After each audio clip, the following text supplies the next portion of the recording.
Salut, bienvenue dans une nouvelle vidéo. Dans notre monde en constante évolution, nous observons une augmentation remarquable du nombre d'individus qui s'identifient de manière unique. Cette auto-identification va au-delà des normes traditionnelles et englobe souvent des modes de vie fascinants et parfois incroyables. Qu'il s'agisse de devenir un elfe ou de vivre comme un chiot humain, nous vous présentons aujourd'hui 20 personnes qui s'identifient comme des personnalités non humaines. Vous êtes nouveau sur la chaîne? N'hésitez pas à vous abonner, à cliquer sur la cloche pour activer les notifications et à laisser un pouce vers le haut pour nous soutenir. Luis Padrón est un jeune homme argentin qui a subi une transformation pour devenir un véritable elfe. Sa transformation a nécessité 32 opérations chirurgicales pour changer ses oreilles, son visage et la couleur de ses yeux, ce qui lui a coûté 75 000 $. Mais cela a eu un impact négatif sur sa santé. Il a donc décidé de s'éloigner temporairement de son personnage d'elfe et de se concentrer sur sa santé et sa musculature en passant 3 heures par jour à la salle de sport. Depuis, Luis a pris 20 kg et espère atteindre 90 kg d'ici la fin de l'année. Bien qu'il ait temporairement abandonné son personnage d'elfe, Luis prévoit de reprendre son apparence de personnage fantastique à l'avenir. Mais on peut se poser la question de ce qui l'a poussé à devenir un elfe. Depuis son enfance, il est fan de fantasy et de science-fiction, et il a toujours été fasciné par les créatures mythiques qu'il lisait dans les livres et qu'il voyait dans les films. Cependant, il lui a fallu des années pour parvenir à ce résultat. Numéro 19. Kaz James est un chef d'entreprise de 37 ans, originaire de Salford, au Royaume-Uni, qui vit sa vie comme un chiot humain. Il affirme qu'il ne s'est jamais véritablement senti humain, et qu'il a toujours eu l'impression d'être un chien déplacé. James aime porter des tenues en caoutchouc faites sur mesure, des masques, des colliers pour chiens et des harnais pour se mettre dans la peau de son vrai moi. Il mange dans une gamelle et aboie sur les étrangers et les autres chiots dans la rue. James explique que son mode de vie tourne autour du fait d'être un chiot et qu'il s'agit d'une forme d'expression personnelle. Il admet que son comportement était déjà très proche de celui d'un chien dans son enfance, probablement dès l'âge de 6 ans. Il a d'ailleurs écrit un livre intitulé « Comment dresser un chiot humain » et possède 2 combinaisons en caoutchouc faites sur mesure. C'est un moyen pour lui d'échapper au stress de la vie quotidienne et de profiter de la liberté qu'apporte le fait d'être un chiot. Un japonais est récemment devenu viral pour avoir dépensé plus de 14 000 $ afin de se transformer en chien. Il s'est aventuré en public et de nombreuses personnes ont cru qu'il était réellement un chien. Selon l'homme, il suit même un régime spécial pour chiens dans sa vie quotidienne. Numéro 18. Tom Leopard, également connu sous le nom de l'homme léopard de Skye, est un ancien soldat anglais qui a acquis une renommée mondiale en étant l'une des personnes les plus tatouées au monde. Tom s'est engagé dans la Royal Navy à l'âge de 16 ans et a ensuite servi dans le Parachute Régiment et le SAS. Après 28 ans de service militaire, il a quitté l'armée et est devenu éducateur spécialisé. Au début des années 1980, il a commencé à se couvrir le corps de tatouages en forme de léopard. Tom a été reconnu dans le monde entier pour ses tatouages et a même figuré dans le Guinness World Records comme l'homme le plus tatoué au monde. Il a vécu seul pendant plus de 20 ans dans un cottage en pierre, isolé sur l'île de Skye en Écosse, sans électricité ni eau courante. On dit qu'il appréciait cette vie solitaire, mais il a fini par déménager dans un appartement d'une chambre à Bradford. On ne sait pas exactement ce qui a poussé Tom à se couvrir le corps de tatouages, mais il avait probablement une profonde affection pour les léopards, ce qui l'a amené à en devenir un. Numéro 17. Vous êtes-vous déjà demandé ce que cela ferait d'être une véritable sirène lorsque vous étiez enfant? Eh bien, vous n'êtes pas seul. Heidrun Bars, une mère de 41 ans originaire de Saxe en Allemagne, affirme qu'elle est née dans le mauvais corps et qu'elle est en fait une sirène. Elle est obsédée par le personnage d'Ariel de la petite sirène et passe son temps libre à nager dans les lacs et à poser sur les plages dans son costume d'Ariel fait sur mesure. Cependant, elle ne peut pas porter sa queue dans les piscines publiques pour des raisons de sécurité. Son rêve ultime, la dernière étape de la réalisation de sa vision de sirène, est d'acheter une maison au bord de la mer avec une grande piscine. Sa famille soutient sa double vie, elle se produit en tant que sirène pour le public et vend des queues sur mesure. Si vous deviez choisir un personnage de Disney, lequel voudriez-vous incarner? Faites-le moi savoir dans les commentaires. Numéro 16. Mitsuo Matayoshi est un artiste et activiste politique japonais connu pour ses excentricités et sa tentative de devenir Premier ministre du Japon dans les années 1990. Matayoshi est également connu pour son style artistique unique, peignant avec ses pieds et utilisant son propre sang comme médium. Il a participé à plusieurs expositions d'art et a obtenu une reconnaissance internationale pour son travail. Outre son art, Matayoshi est un activiste politique qui s'est impliqué dans diverses questions sociales et environnementales. L'homme s'est donné le surnom de Matayoshi Jésus parce qu'il pense être Jésus lui-même. Il affirme que ce surnom reflète sa philosophie de l'amour et de la paix, ainsi que sa croyance en la possibilité d'une révolution spirituelle. Matayoshi est décrit comme quelqu'un ayant une philosophie spirituelle syncrétique qui combine des éléments de diverses religions et philosophies. Il pense également que son message d'amour et de paix est similaire à celui de Jésus-Christ et se considère comme un prophète des temps modernes. Numéro 15. Naya Okami est une américaine qui s'identifie comme une louve. Elle est devenue une figure importante de la communauté Otherkin, une sous-culture d'individus qui s'identifient comme non-humains. Naya est née et a grandi en Californie et a commencé à s'identifier en tant que louve dès son plus jeune âge. Son sentiment d'être une louve remonte à l'âge de 3 ou 4 ans. Elle fait partie de la communauté Otherkin, qui se compose d'individus qui pensent avoir une identité, une âme ou une vie antérieure non humaine. Les Otherkin peuvent s'identifier à un large éventail d'animaux ou de créatures mythiques.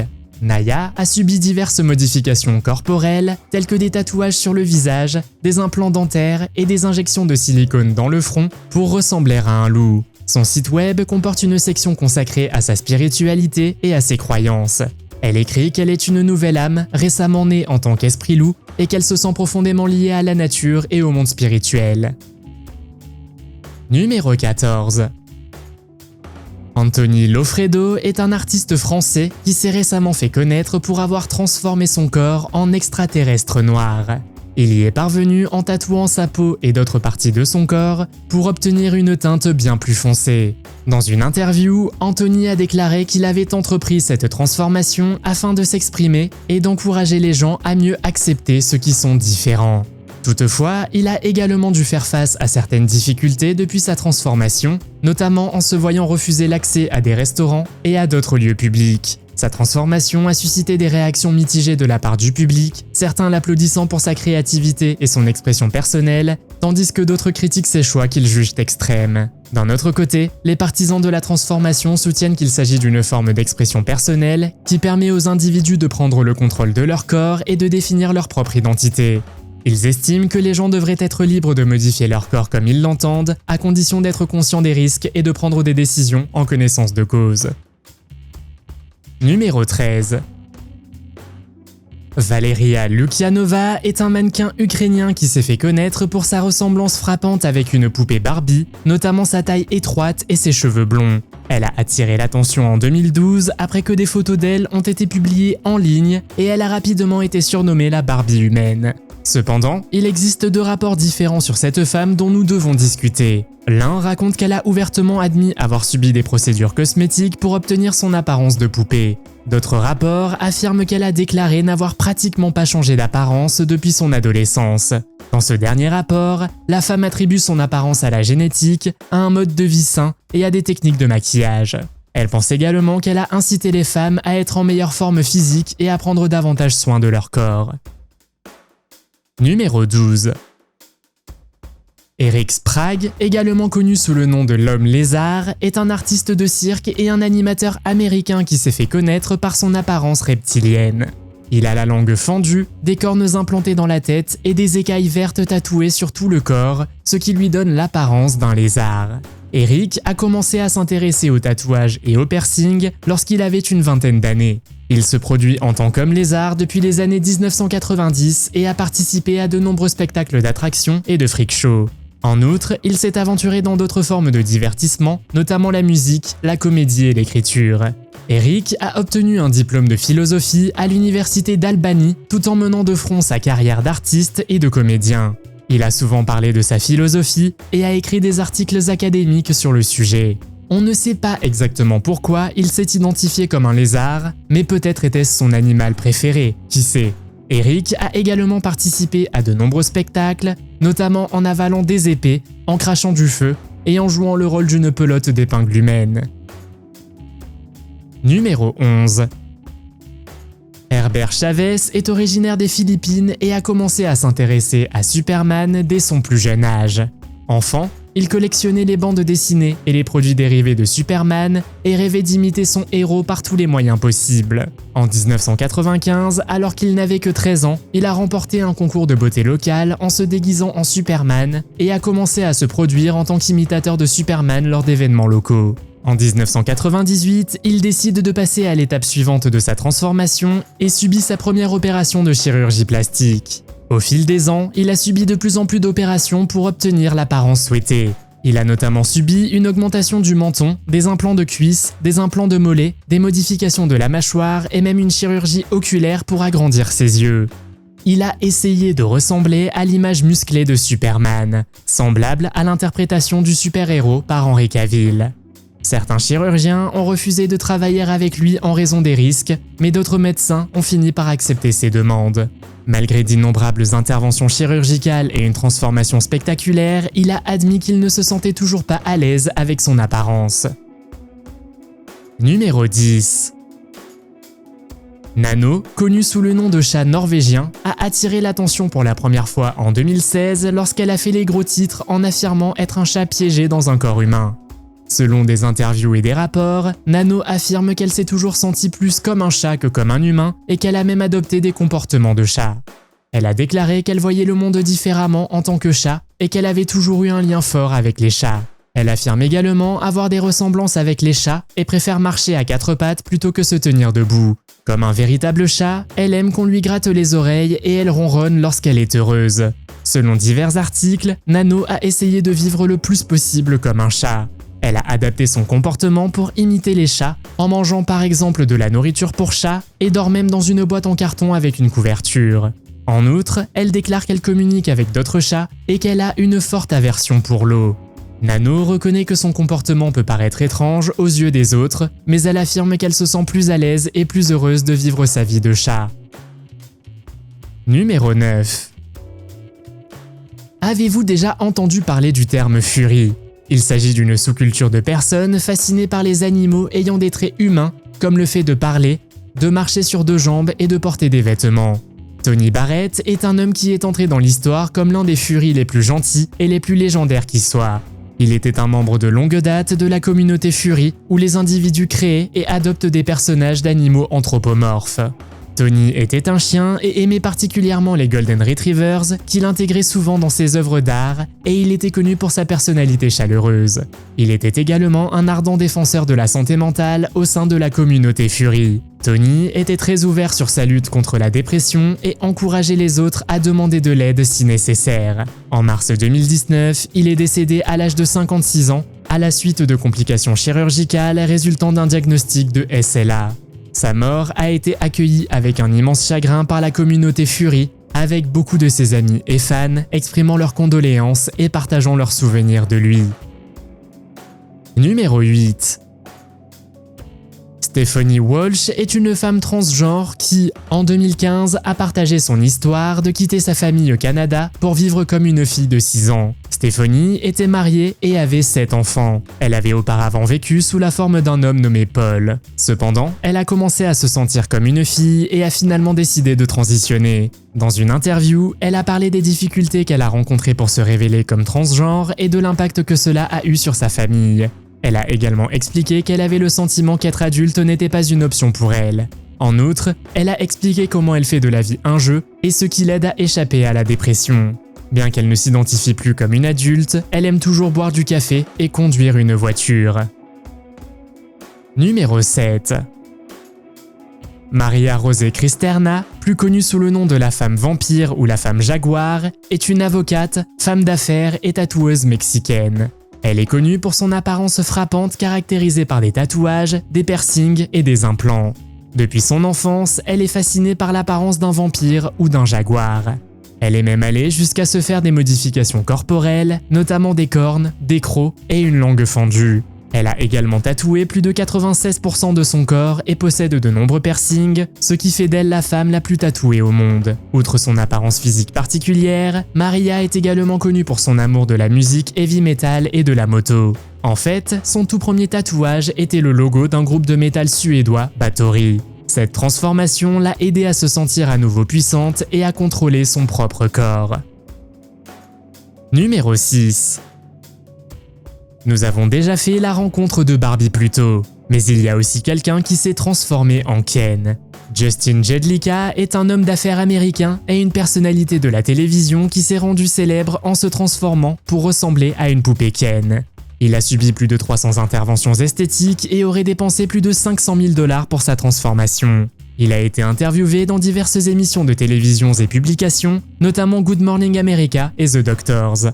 En 2014, il a ouvert Aesthetic Extreme à Hollywood, où il propose des consultations et des séances de formation aux personnes intéressées par les améliorations cosmétiques. En outre, il s'est montré intéressé par une carrière d'acteur et aimerait jouer dans des films hollywoodiens. Justin a commencé à s'intéresser à la chirurgie plastique lorsqu'il était à l'université et qu'il a vu un reportage sur les modifications corporelles dans l'émission 20 sur 20. Peu de temps après, il aurait commencé à économiser de l'argent pour sa première intervention, une opération du nez. Mais sa toute première inspiration a été sa première poupée Barbie, une Barbie Malibu.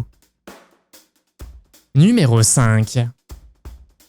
Anastasia Shpagina, également connue sous le nom de Anime Girl, est une maquilleuse ukrainienne et une personnalité d'internet connue pour son apparence saisissante inspirée des dessins animés.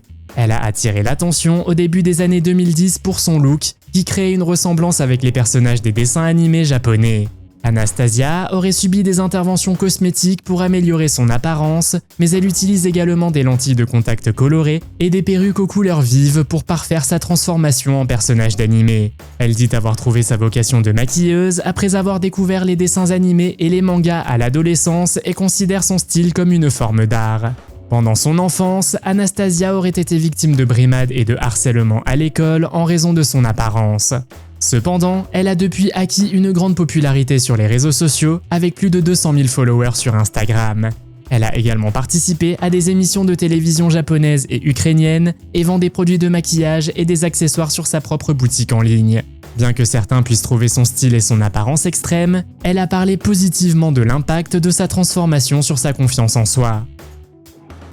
Numéro 4. Jusqu'à présent, nous avons vu des gens s'identifier à des chats, des extraterrestres et des poupées. Mais vous n'avez jamais rencontré quelqu'un comme Eva. Eva Tiamat Medusa, née sous le nom de Richard Hernandez, travaillait comme banquière avant de décider de poursuivre sa transformation en dragon sans sexe. Elle a décrit sa transformation comme un voyage spirituel et un moyen de vivre sa vie selon ses propres termes. En plus de changer légalement son nom, elle se considère comme un reptilien, un concept qui englobe des éléments de spiritualité et de science-fiction. Les nombreuses modifications corporelles d'Eva comprennent des tatouages faciaux, une langue fendue et des implants de cornes sur le front. Malgré l'attention des médias et son plaidoyer en faveur de l'individualité, Eva a dû faire face au rejet de sa famille, en particulier de son fils.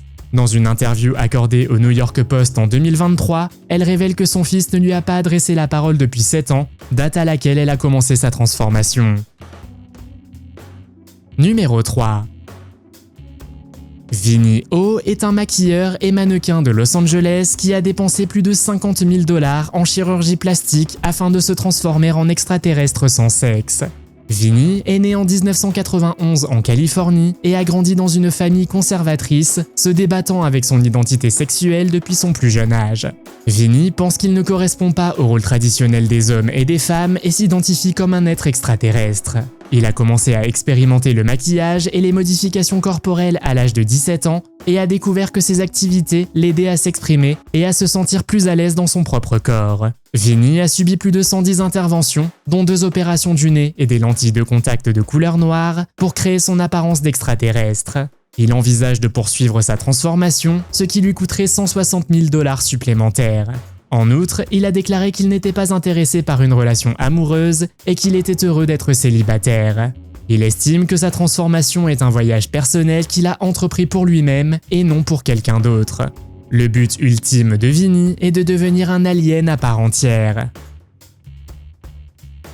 Numéro 2.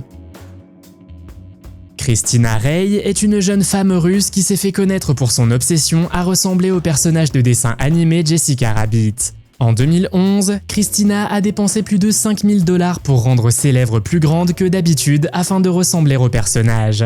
Cependant, sa quête pour ressembler à Jessica Rabbit ne s'est pas déroulée comme prévu et elle est finalement devenue l'une des femmes aux lèvres les plus grandes au monde. L'obsession de Christina pour le personnage a commencé lorsqu'elle était adolescente. Malgré l'attention négative qu'elle a reçue, elle a déclaré qu'elle se sentait fantastique et qu'elle était déterminée à poursuivre sa quête du look parfait. Le titre des plus grosses lèvres du monde est actuellement partagé par Andrea Ivanova, une Bulgare qui a reçu plus de 20 injections. Numéro 1. Dennis Havner, également connu sous le nom de Stalking Cat, est un Américain qui a subi d'importantes modifications corporelles pour tenter de ressembler à un tigre. Il est né le 27 août 1958 à Flint, dans le Michigan, et a grandi à Suttons Bay, dans le Michigan, aux États-Unis. À l'âge adulte, il s'est engagé dans la marine, mais a quitté son poste vers 1981 pour travailler comme programmateur et technicien informatique à San Diego. Au début des années 1980, Dennis a commencé à se faire tatouer le visage pour qu'il ressemble à un tigre. Il a subi au moins 14 interventions chirurgicales et s'est fait attacher une queue mécanique qu'il pouvait contrôler avec ses muscles. Ces efforts lui ont valu de détenir le record du monde des transformations les plus permanentes pour ressembler à un animal. Dennis apparaissait régulièrement lors d'événements organisés par Ripley's Believe It or Not dans le monde entier et dans de nombreuses émissions de télévision. Selon diverses histoires, il aimait grimper aux arbres, tout comme un véritable tigre. Mais pourquoi a-t-il choisi spécifiquement les tigres ? Dennis avait des origines amérindiennes, et après une conversation avec un chef amérindien qui lui avait dit de suivre la voie du tigre, il l'a prise au pied de la lettre. De quelle manière vous identifiez-vous ? Faites-le moi savoir dans les commentaires. Si vous avez aimé cette vidéo, mettez un pouce en l'air. Si vous voulez voir d'autres vidéos que nous avons réalisées, cliquez sur l'une d'entre elles à l'écran ou jetez un coup d'œil à la chaîne. Merci d'avoir regardé et à la prochaine.